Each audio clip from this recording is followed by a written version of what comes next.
Hello everyone, welcome to our next video.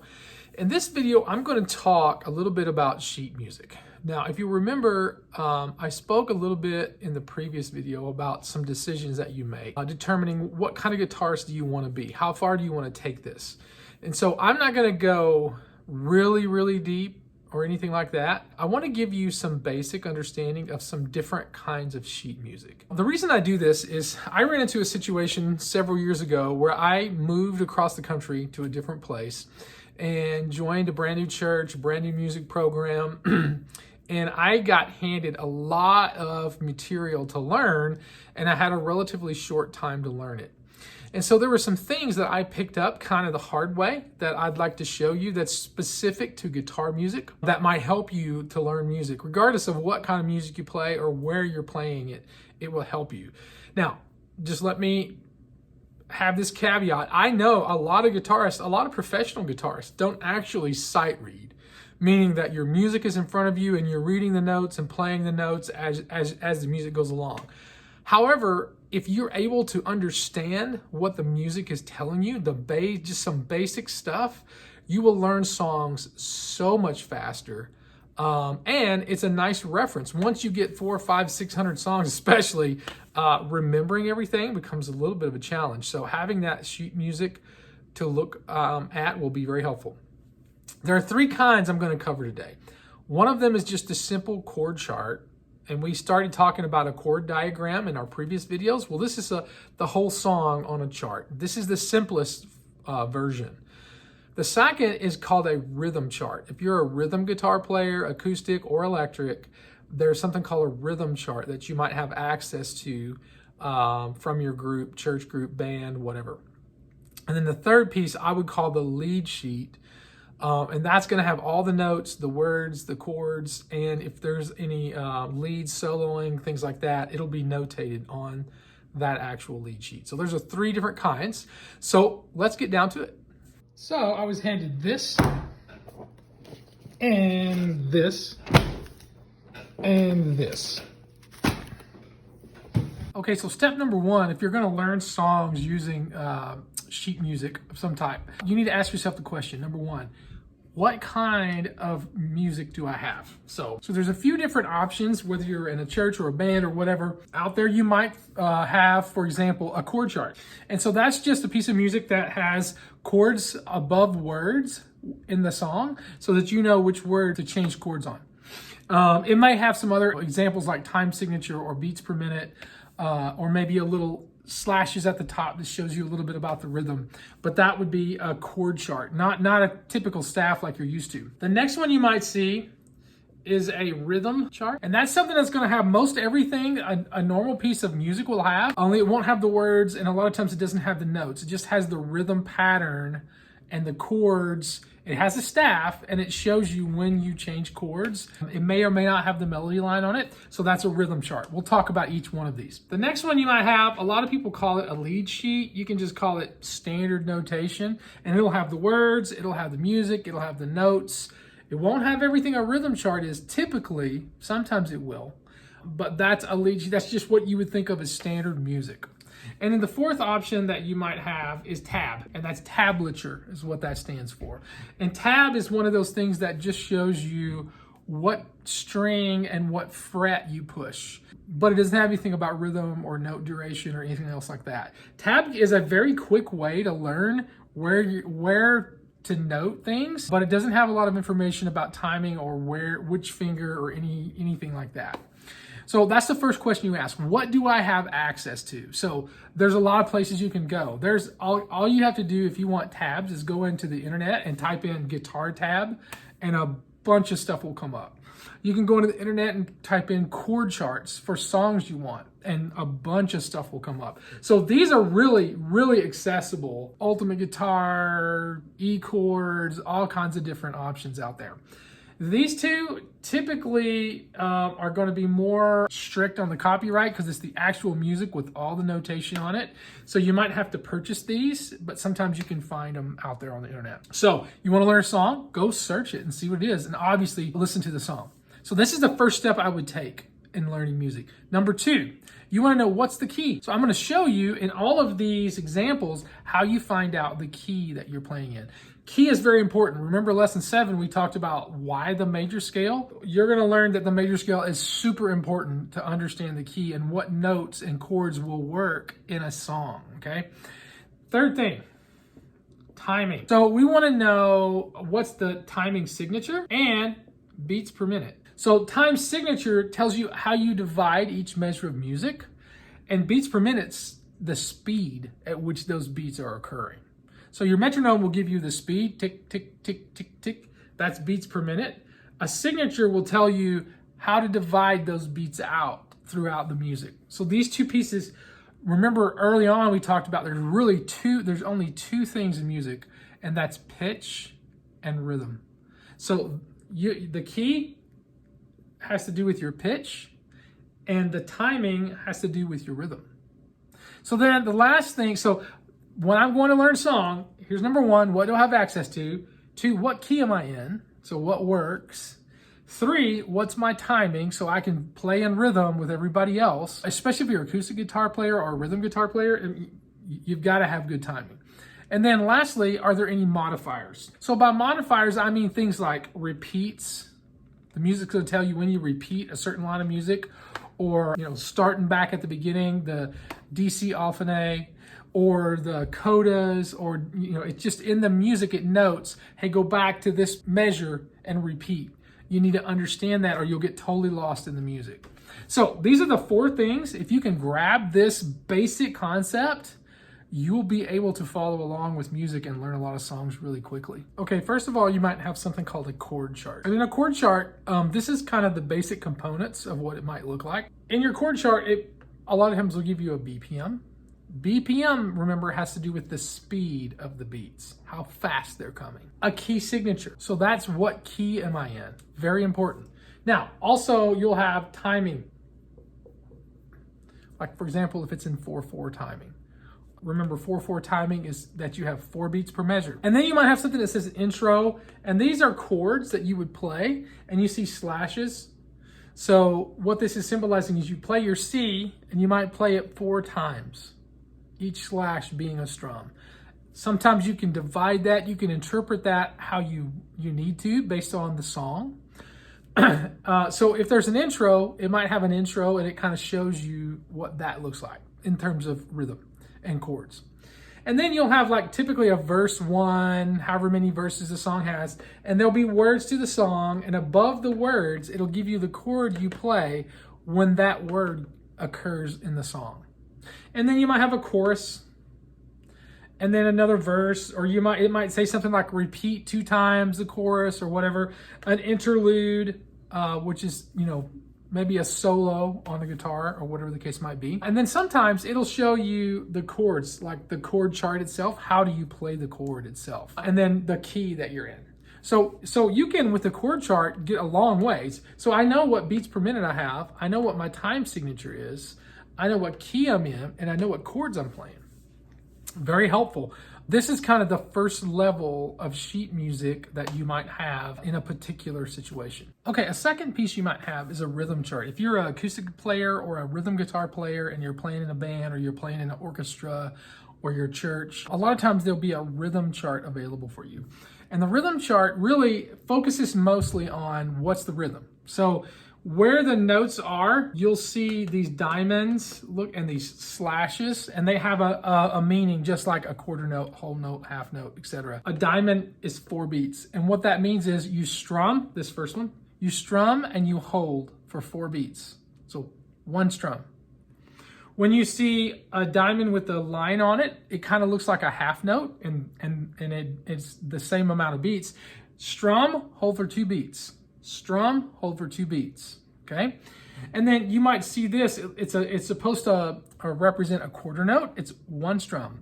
So 1, 2, 3, 4. And then an 8th note is also kind of symbolized like this. It has a flag on it. You see, when a bunch of 8th notes are together, it has flags.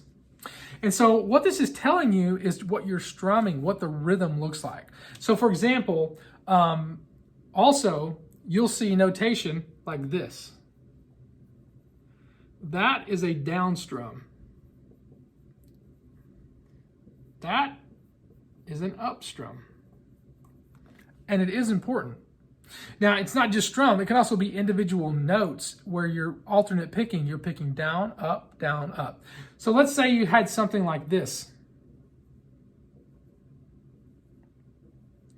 What the music is telling you is you need 4 down strums. If you're an acoustic guitar player, 4 down strums. 1 and 2 and 3 and 4. Or you might see it like this.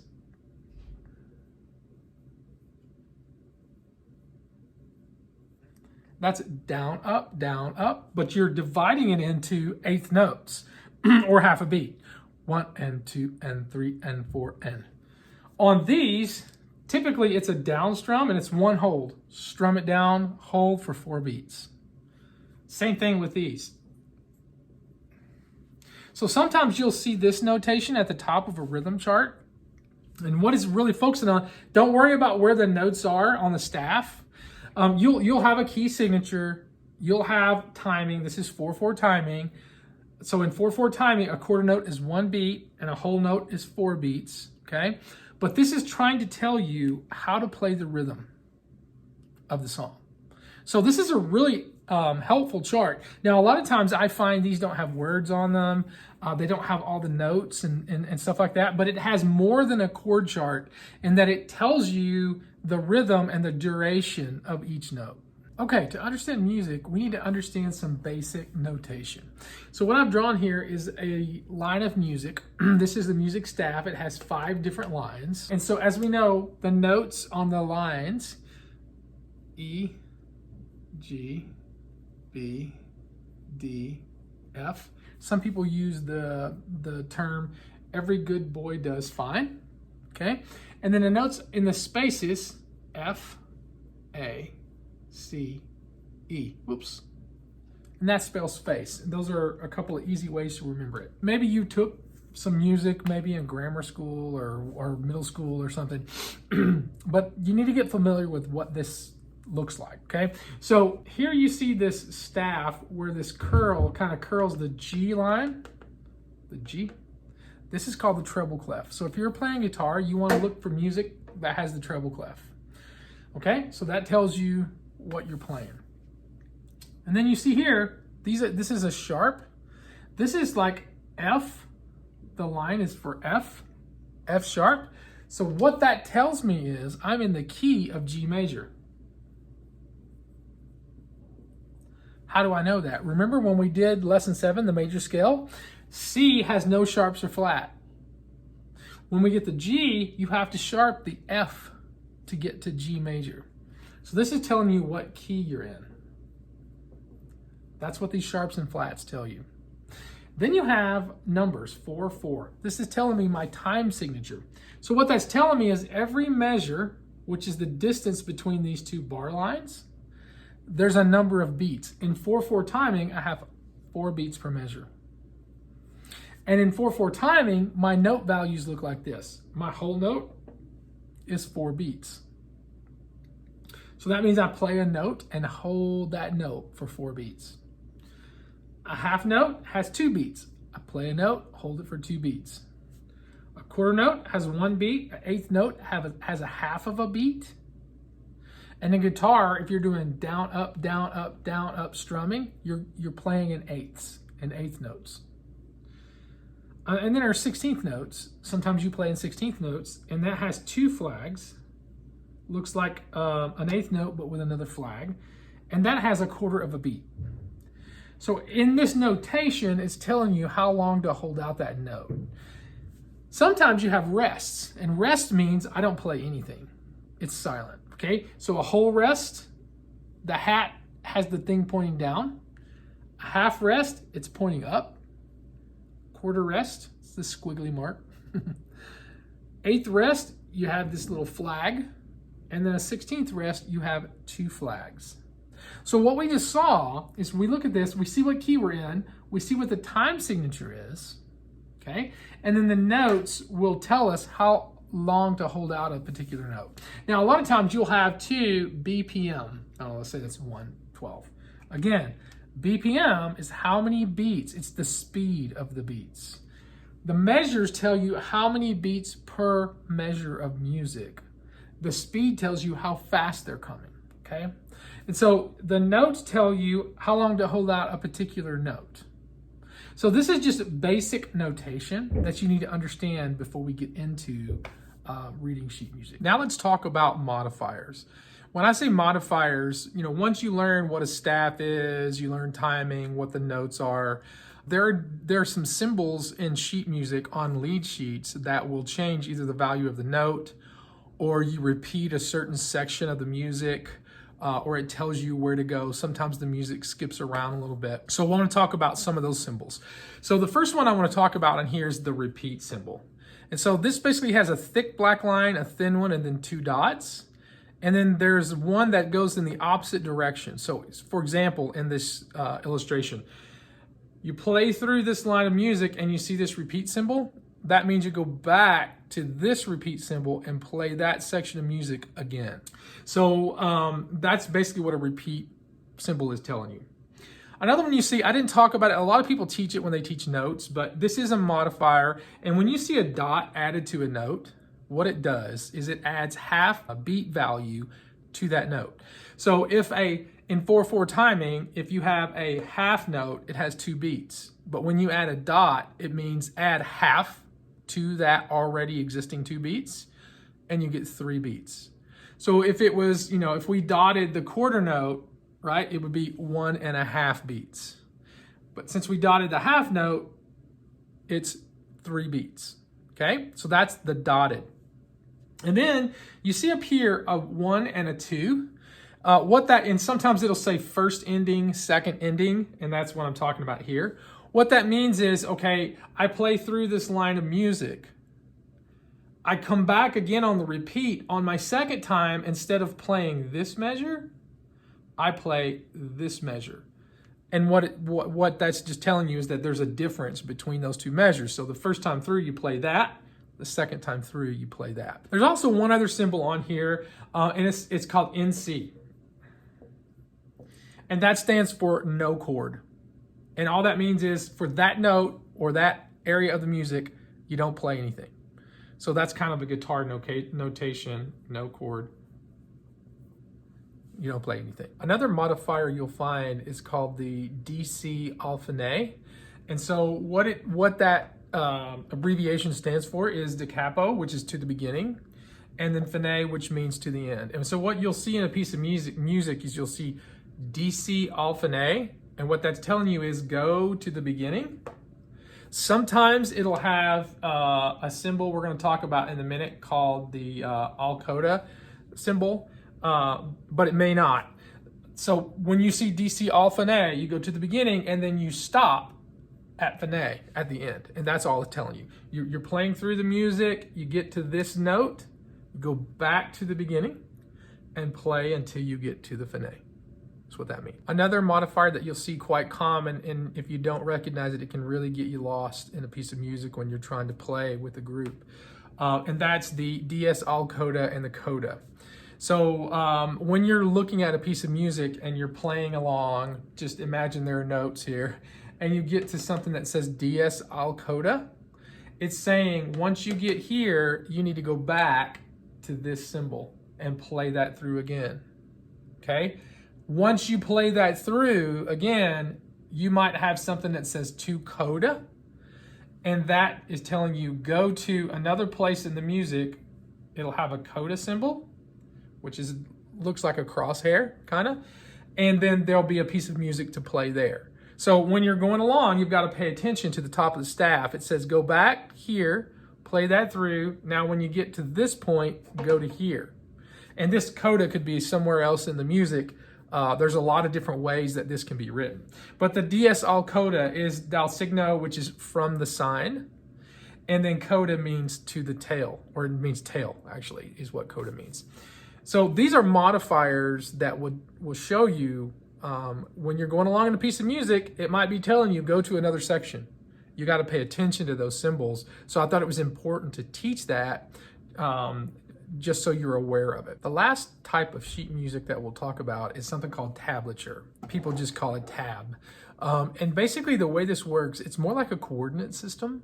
And so if you look at these lines, you'll notice instead of having 5 lines, you have 6 lines. So each line equals a string. So if you'll notice, I've noted up here, the top line is your thinnest string or string 1.